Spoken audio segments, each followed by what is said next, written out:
What happens when a late-night fire starter crashes headfirst into a Hollywood legend stuck in a permanent scowl?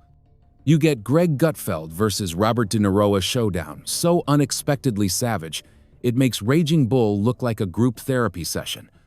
De Niro came in puffed up and preaching. Gutfeld? He showed up with dry wit, sarcasm, and that "I've been waiting for this moment" smirk. And what followed was a roast so raw, even the Oscars couldn't script it. Once upon a time, in a penthouse far, far away from reality, Robert De Niro decided he wasn't just an actor anymore. Nope, the man once feared on screen was now trying to be the moral compass of America. Because clearly, what America really needs is an 80-year-old millionaire yelling from a luxury high-rise about politics, values, and whatever else is trending on Twitter. Enter Greag Gutfeld, the guy who probably scrolls Reddit just to disagree with strangers, and yet, somehow, became the one voice, unafraid to clap back at Hollywood's loudest virtue signaler.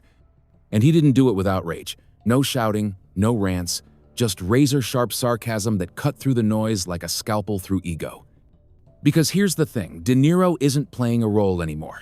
He's fully method acting as America's most bitter grandpa, showing up at events no one invited him to, wearing that signature sour expression like it's an Oscar-winning costume. Once, he was the face of grit and power in film. Now, he looks like he just bit into a lemon and remembered democracy was dying. Watch these clips. Ooh, this is sad. Here you have someone pretending to be a tough guy turn out to be just a second banana for Joy Behar, the poster child for Trump derangement. Sadly, Bob is now just another gibbering, enfeebled ninny, surrounded by inept relatives as he frets about how Trump's in power, and he's not.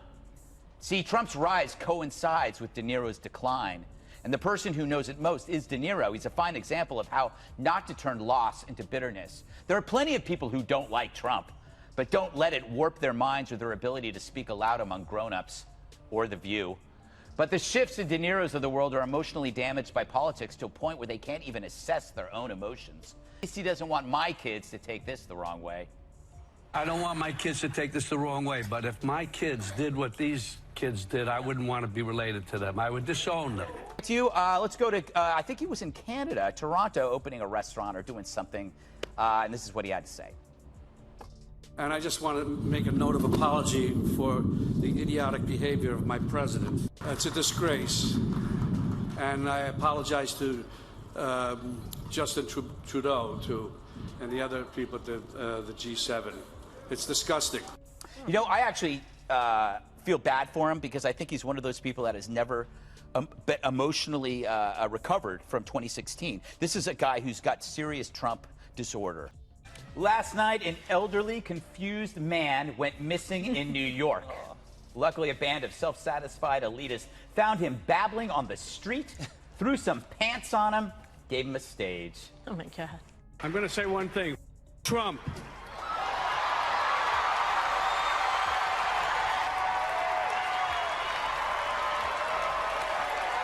Robert De Niro graced the knitting circle in hell known as The View, where he tried to link random thoughts into a sentence. Joy was there to wind him up, since he's played some of the most unredeemable characters.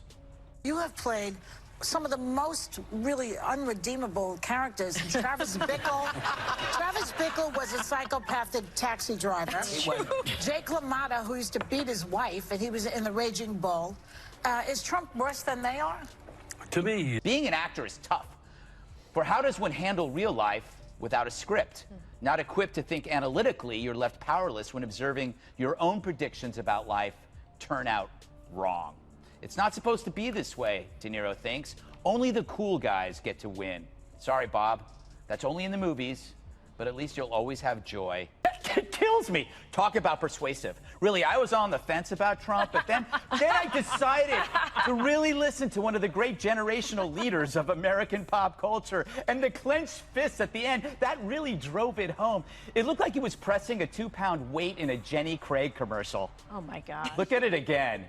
It's so cute. It's like he found out the restaurant serves Jell-O, or that he won a $10 scratch-off, or he scored a cameo in Jersey Shore, or he had his first #2 in a week. Niro clearly has thought about this, More so than his career, his choice of roles is now down to cinnamon and lobster.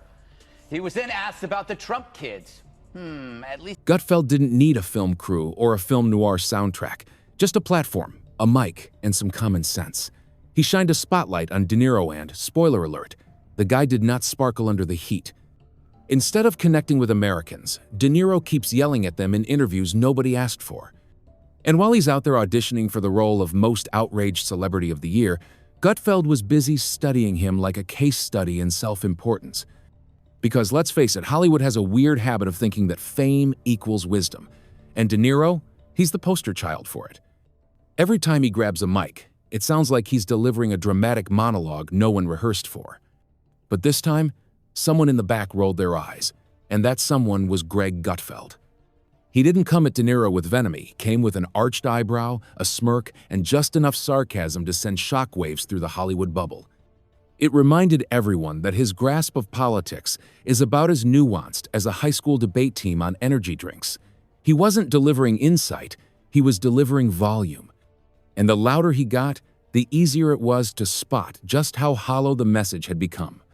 Meanwhile, Gutfeld didn't raise his voice, he raised the bar. He didn't slam Deniro with rage. He dissected him with logic, a bit of mockery, and a whole lot of, I can't believe this guy is serious energy. While Deniro stormed stages like he was auditioning for CNN, the musical, Gutfeld kept it simple truths wrapped in sarcasm and seasoned with the kind of humor that actually sticks. And here's the twist. The crowd wasn't laughing at Deniro because he told a joke. They were laughing because he was the joke. Not the kind with a setup and punchline, but the kind you tell at dinner parties when you say, "Remember when Robert De Niro thought yelling into a mic would save the world?" It wasn't tragic. It was predictable. Because this is what happens when fame overstays its welcome and forgets to evolve. De Niro used to command the room. Now he just fills it with noise. For a man once known for complex characters and nuanced performances, it's ironic how one-dimensional his public persona has become. Gutfeld didn't gloat. He didn't need to. He just leaned back and let the weight of De Niro's contradictions collapse in on themselves. That's the thing about public meltdowns. They're a lot more entertaining when the person melting thinks they're making a difference. In the end, De Niro gave a performance. Gutfeld gave perspective. One acted. The other reacted. And only one of them walked away with their credibility still intact. It was less of a takedown and more of a, "Buddy, are you okay?" moment wrapped in national broadcast, a mercy roast, if you will. Gutfeld didn't have to sharpen his words. They were already polished by years of public frustration, with out-of-touch elites pretending to speak for people they've long stopped understanding. And that's what made it all so devastatingly effective. Because while De Niro was busy trying to summon the ghost of relevance past, Gutfeld simply held up a mirror.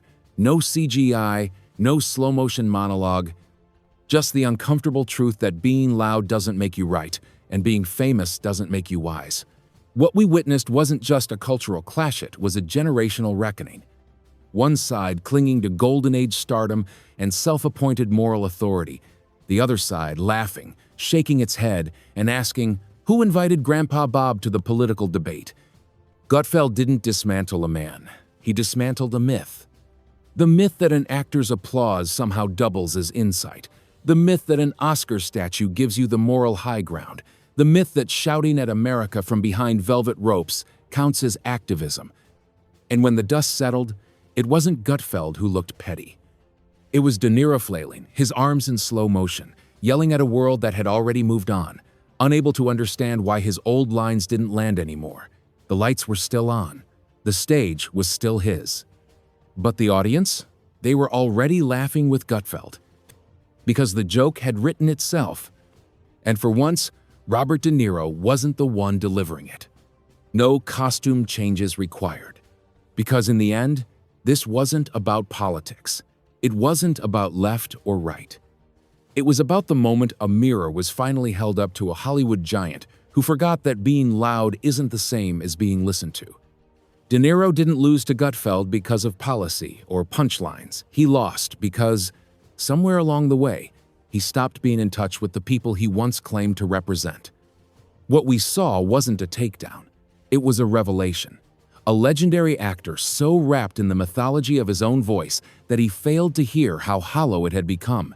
And Gutfeld, he just let him speak. The comedy didn't need to be written, it was already happening. Live in real time. On a stage once reserved for truth-tellers, now just another spotlight for a man yelling at shadows. So here's the takeaway. We're done pretending that fame equals insight, that Oscars equal authority, that yelling equals wisdom. Audiences aren't asking for lectures from mansions, they're asking for clarity, honesty, maybe even a laugh that doesn't come with a finger wag. And if there's any justice left in the space between entertainment and commentary, it's this. When ego finally unravels under its own weight, all it takes is a little smirk, a well-placed pause, and the courage to say what everyone else is thinking. If you've had enough of celebrity outrage masquerading as truth, if you're tired of watching legacies melt into self-parody, make your voice heard. Share this message, subscribe, and let's keep calling out the performance behind the podium. Not with rage, but with reason. Because the show isn't over. It's just getting good.